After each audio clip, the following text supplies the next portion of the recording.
నామములు మీ అందరికీ శుభములు తెలియజేస్తున్నానండి. ఈరోజు దేవుని వాక్యము చదువుకుందాము. ముందుగా ప్రార్థన చేసుకుందాము. మమ్మల్ని మిక్కిలిగా ప్రేమించిన నా పరలోకపు రాజా, నీ బంగారమైన పాదములకు మరొకసారి వెళ్ళలేని వందనములు స్తుతులు స్తోత్రం చెల్లించుకుంటున్నానయ్యా. ఈ దిన సకల ఆశీర్వాదాలతో మీరే మమ్మల్ని నింపి మా ద్వారా మీరే ఘనతామయమా ప్రభువులు అందుకోమని ప్రార్థిస్తూ నన్ను నేను తగ్గించుకుంటూ మీ నామమును హెచ్చిస్తూ యేసుక్రీస్తు పావన పరిశుద్ధ ప్రశస్త నామమున బ్రతిమిలాడి అడిగి వేడుకుంటున్నాం తండ్రి, ఆమెన్. మరొకసారి మీ అందరికీ దేవుని నామంలో శుభములు తెలియజేస్తున్నానండి. నా ఛానల్ని సబ్స్క్రైబ్ చేసుకోనండి, నన్ను సపోర్ట్ చేయండి. నేను ఏ రీతిగా వాక్యం చెప్తున్నానో నాకు మీరు తెలియచేయండి. మీకు ఇష్టమైన పద్ధతిలో చెప్పాలని నేను ఆశపడుచున్నాను. దయచేసి నా ఛానల్ని సబ్స్క్రైబ్ చేసుకోండి. అదే రీతిగా దేవుని వాక్యం చదువుకుందామండి. పరిశుద్ధ గ్రంథం నుండి యెషయా గ్రంథము 43వ అధ్యాయము 4వ వచనం చదువుకుందాము. పరిశుద్ధ గ్రంథం నుండి యెషయా గ్రంథము 43వ అధ్యాయము 4వ వచనము చదువుకుందాము. నీవు నా దృష్టికి ప్రియుడవైనందున గనుడవైతివి, నేను నిన్ను ప్రేమించుచున్నాను గనుక నీకు ప్రతిగా మనుషులను అప్పగించుచున్నాను. మన దేవుడు ఏం చెప్తున్నానంటే, ఇంకా ఏమంటుండు, నీ ప్రాణములకు ప్రతిగా జనములను అప్పగించుచున్నాను. దేవుడు యేసయ్య మన పరిశుద్ధమైన వాక్యంలో ఏమని సెలవిస్తున్నానంటే, నీవు నా దృష్టికి ప్రియుడవైనందున ఘనుడవైతివి. మరి చూడండి, మన యేసయ్య ఏం పలుకుతున్నాడంటే, మనం ఈ లోకంలో బ్రతుకుచున్నప్పుడు జీవిస్తున్నామనంటే మనం పేరెంట్స్గా మన పిల్లల్ని క్షమిస్తూ ఉంటాం. ఒక్కొక్కసారి పిల్లలు తప్పు చేస్తూ ఉంటారు, తెలిసి చేస్తారు, కొంతమంది తెలియక చేస్తారు. మరి ఆ రీతిగా చేసినప్పుడు మరి పేరెంట్స్మైన మనము, తల్లిదండ్రులుగా మనము క్షమించి వస్తూ ఉంటాము. మరి ఇహలోకపు తల్లిదండ్రులము మనమే ఈ రీతిగా తప్పులు చేస్తూ ఉంటే మరి క్షమించి మనము బిడ్డల్ని మన చెంతకు చేర్చుకున్నప్పుడు మరి బిడ్డలు ఎంతో సంతోషపడతారు కదండి. అదే రీతిగా మరి మనము కూడా ఏదైనా చిన్న చిన్న తప్పులు చేయడం కానీ, చిన్న అబద్ధాలు మాట్లాడడం కానీ, లేకుంటే ఏదైనా ఇంకా చిన్న చిన్న తప్పులు మనం చేస్తున్నప్పుడు మరి యేసయ్య కూడా మనల్ని క్షమిస్తూ ఉంటాడు. ఏ రీతిగా అంటే మనం దేవుని సన్నిధానం ప్రార్థన చేయాలి. దేవుని ముందు మనం మన తప్పును మనము ఒప్పుకోవాలి.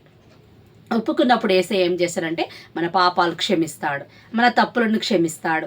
మన యేసయ్య ఏం పలుకుతుండంటే, నీ పాపములను నేను ఎన్నటికీ జ్ఞాపకం చేసుకున్నాను అని పరిశుద్ధమైన వాక్యం సెలవిస్తూ ఉంది. చూడండి, మరి మనుషులైతే మనం ఏమైనా తప్పు చేసినట్లయితే వాళ్ళు ఎప్పుడూ అయినా గుర్తుపెట్టుకుంటారు. అరే ఈరోజు ఇది ఈమె అది చేసింది కదా, తను అది చేసిండు కదా అనేసి గుర్తుపెట్టుకుంటారు. కానీ మనను సృష్టించిన మన పరలోకపు తండ్రి నీ పాపములను నేను ఎన్నటికీ జ్ఞాపకం చేసుకున్నాను అని పరిశుద్ధమైన వాక్యం సెలవిస్తూ ఉంది. చూడండి, మనం మనుషులం కదండి, మనం సహజము, పాపాలు చేయడము తప్పులు చేయడము సహజము. అయినను యేసయ్య ఏమంటుండో, నీ పాపములను ఎన్నటికీ జ్ఞాపకం చేసుకున్నాను అనేసి అంటున్నాడు. చూడండి, పాపపు స్త్రీని మరి దేవుడు ఏ రీతి క్షమించినాడు. మరి అక్కడ జనాంగం అంతా, జనసమూహం మొత్తం వచ్చి నిలిచి ఆ స్త్రీని మరి కొట్టి చంపాలని, రాళ్ళతో కొట్టి చంపాలని వారు ఆలోచన చేసినారు. కానీ యేసయ్య ఏం పలికినాడు, అంతమందిలో మరి మీలో ఎవరైతే పాపము చెయ్యలేదో వారు మొదటిగా మరి ఆమె మీద రాయి వేయండి అనేసి అన్నారు. మరి ఆ మాట వినగానే ఏ ఒక్కరు కూడా మరి తల ఎత్తుకోలేదు. ఏ రీతిగా మరి అందరూ కలిసి ఆమెను చంపాలని చూసినారో, రాళ్లతో కొట్టి చంపాలని చూసినారో, మరి ఏ ఆలోచనతో వాళ్ళు వచ్చి అక్కడ కూడుకున్నారో ఆ ఆలోచనకు మరి దేవుడు మరి సరి అయిన సమాధానాన్ని అక్కడ ఇచ్చినాడు.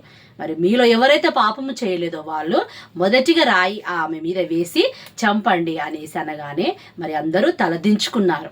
చూడండి, మనం మానవ సహజం అది. మరి ఆ రీతిగా మరి ఆ మానవ సహజం ఉన్నా కానీ మనం దేవుని సన్నిధానంలో మనం పరిశుద్ధంగా జీవించాలి. దేవునికి ఇష్టమైన బిడ్డలముగా మనం జీవించాలి. ఆ రీతిగా జీవించినప్పుడు దేవుడు మన పాపాలను క్షమిస్తాడు. మరి ఆ స్త్రీని ఏమన్నాడు, ఇక ముందు నువ్వెన్నటికీ నీ పాపము చెయ్యకు అనేసి అన్నాడు. చూడండి, ఎంత గొప్ప మాట యేసయ్య పలికినాడు కదండి. మరి మానవులమైన మనం ఆ రీతిగా అనగలుగుతామండి. మన పాపం ఎవరైనా మన పాపలని క్షమించిన అని మనం చెప్పగలుగుతామా అండి? చెప్పలేము కదా. మరి ఆ రీతి మనమైతే గుర్తుపెట్టుకుంటాము. ఎన్ని సంవత్సరాలైనా, ఎన్ని రోజులైనా, ఎన్ని నెలలైనా మనమైతే గుర్తుపెట్టుకుంటాము. కానీ యేసయ్య అయితే ఏం పలికినాడు, ఇక ముందు అమ్మా నువ్వు ఇక ముందు పాపము చెయ్యకు అనేసి అన్నాడు. మరి ఆ రీతిగా దేవుడు క్షమించినప్పుడు మరి మనము కూడా ఏదైనా చిన్న చిన్న తప్పులు చేసినప్పుడు మనల్ని కూడా మనము క్షమించే ఆ మంచి మనసు మనకు ఉండాలి. మరి ఒక చిన్న ఒక ఉదాహరణ చెప్తానండి. ఒక చిన్న ఫంక్షన్కి తండ్రి కుమారుడు వెళ్ళినాడు. ఒక చిన్న వయసు గల కుమారుడిని తీసుకొని, మరి ఒక 5 years లోపు చిన్న కుమారుని తీసుకొని తండ్రి ఒక ఫంక్షన్కి వెళ్ళినాడు. వెళ్ళినప్పుడు ఆ చిన్న కుమారుడు మరి అన్నీ చూస్తూ ఉన్నాడు, తింటా ఉన్నాడు. ఐస్ క్రీమ్స్ కానీ బెలూన్స్ కానీ తనకిష్టమైన అన్నీ చూస్తూ ఉన్నాడు.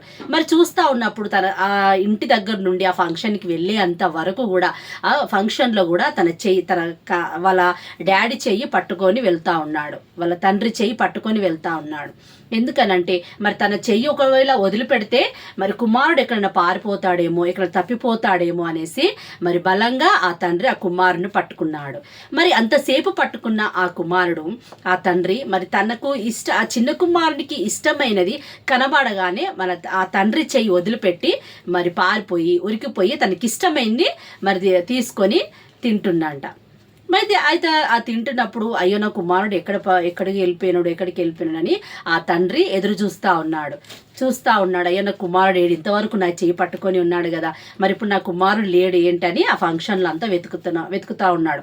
ఆ కుమారునికి ఏంటి, మా డాడీ ఉన్నాడు కదా, మా నాన్న నా దగ్గరనే ఉన్నాడు కదా, ఆ ప్లేస్లో ఉన్నాడు కదా అనేసి ఆ నమ్మకంతో ఆ కుమారుడు ఏం చేసినంటే ఆ ఫంక్షన్ అంతా చక్కగా తిరుగుతూ తనకి ఇష్టమైంది ఎక్కడెక్కడ ఉందా అనేసి వెతుక్కుంటూ మంచిగా తిరుగుతూ ఉన్నాడంట. కానీ కన్న తండ్రి ఒకటే టెన్షన్ పడుతున్నాడు వాళ్ళ డాడీ, అయ్యో నా కుమారుడు ఎక్కడ ఓడిపోయిండు, ఎక్కడికన్నా తప్పిపోయిండా, మరి దారి తప్పిపోయిండా ఏంటనేసి చూస్తూ ఉన్నాడు. అంతసేపు పట్టుకున్న కుమారుడు తనకు ఆ భయము కలిగే ఆ సన్నివేశాలను చూసినప్పుడు మరి వెనక్కి తిరిగి వచ్చేసిండంట కుమారుడు. చూడండి మరి అంతసేపు మరి తండ్రితో ఉన్నప్పుడు సంతోషాన్ని ఆనందాన్ని పొందిన ఆ కుమారుడు తన తండ్రి చేయి వదిలిపెట్టి వెళ్ళిపోయినప్పుడు తనకు భయపడే పరిస్థితి ఆ బిడ్డకు చిన్న కుమారునికి కళ్ళతో చూసి మరి ఏం చేసిండంటే అయ్యో మా డాడీ ఏడి అనేసి మళ్ళీ వెనక్కి తట్టు తిరిగి వచ్చేసిండంట వాళ్ళ డాడీ దగ్గరికి. అయ్యో నా బిడ్డ ఎక్కడికి వెళ్ళినావు అనేసి మరి తండ్రి తన చెంతకు చేర్చుకున్నాడు. చూడండి మరి మనం సంతోషంగా ఉన్నప్పుడు, మనకు ఆనందంగా ఉన్నప్పుడు మనకు ఏసయ్య గుర్తుకు రాడు, మనం ఏసయ్య చెంతకు రాము, పరిశుద్ధాలయానికి వెళ్ళలేకపోతాము. ఈరోజు సండే కదా, ఈ సండే ఎందుకులే నెక్స్ట్ సండే వెళ్దాం, నెక్స్ట్ సండే ఎందుకులే ఇంకో సండే వెళ్దాం చర్చికి అనేసి అంటూ ఉంటాం. మరి ప్రార్థన చేసుకున్నప్పుడు కూడా అమ్మా ఈరోజు నీరసంగా ఉంది, ఏం ప్రేయర్ చేసుకుంటాంలే, ఈరోజు చాలా ఆలస్యంగా ఉన్నాను కదా, నేను బయటికి వెళ్ళాలి కదా, మరి ఈరోజు చెయ్యనులే అనేసి అనుకుంటాము. కానీ మనకి ఏదైనా ఆపద వచ్చినప్పుడు చూడండి ఫస్ట్ మనకు యేసయ్య గుర్తుకొస్తాడు, మనకు దేవుడు గుర్తుకొస్తాడు, మనకు పరిశుద్ధాలయం గుర్తుకొస్తుంది, మనకు పాస్టర్ గారు గుర్తుకొస్తారు. అయ్యో నా కోసం ప్రార్థన చేస్తారేమో, నేను దేవుని సన్నిధానానికి వెళ్ళాలి, నేను దేవుని సన్నిధానానికి వెళ్తే యేసయ్యను స్వస్థపరుస్తాడు అనేసి ఇవన్నీ మనము గుర్తు చేసుకుంటాము. అంటే సంతోషంగా ఉన్నప్పుడు మనము మానవులం ఏం చేస్తామంటే యేసయ్యను మనం గుర్తు చేసుకోము. అయితే ఆ రీతిగా మనము ఏ రీతిగా ఉన్నా కానీ మనం ఆరోగ్యంగా ఉన్నా, అనారోగ్యంగా ఉన్నా, సంతోషంగా ఉన్నా, బాధలో ఉన్నా మనం యేసయ్య చెంతకు రావాలి. యేసయ్య చెంతకు వచ్చినప్పుడు యేసయ్య మనకున్న ప్రతి ఒక్క బాధను కూడా, ప్రతి ఒక్క కష్టాన్ని కూడా నివారణ చేస్తాడు, మనకు మనశ్శాంతిని నెమ్మదిని కలగజేస్తాడు, మనకు పరలోక ఆనంద సంతోషాన్ని కలగజేస్తాడు. అందుకే యేసయ్య ఏమంటున్నాడు, నీవు నా దృష్టికి ప్రియుడవైనందున గనుడవైతివి. మరి యేసయ్యకు మనం ప్రియమైన బిడ్డగా, ప్రియమైన కుమార్తెగా, మనము ప్రియమైన కుమారునిగా మనం ఉన్నట్లయితే దేవుడు తప్పకుండా మనల్ని గణపరుస్తాడు. దేవుడు ఈ వాక్యమును మన ఆత్మల నిమిత్తమై దీవించునుగాక. ఆమేన్.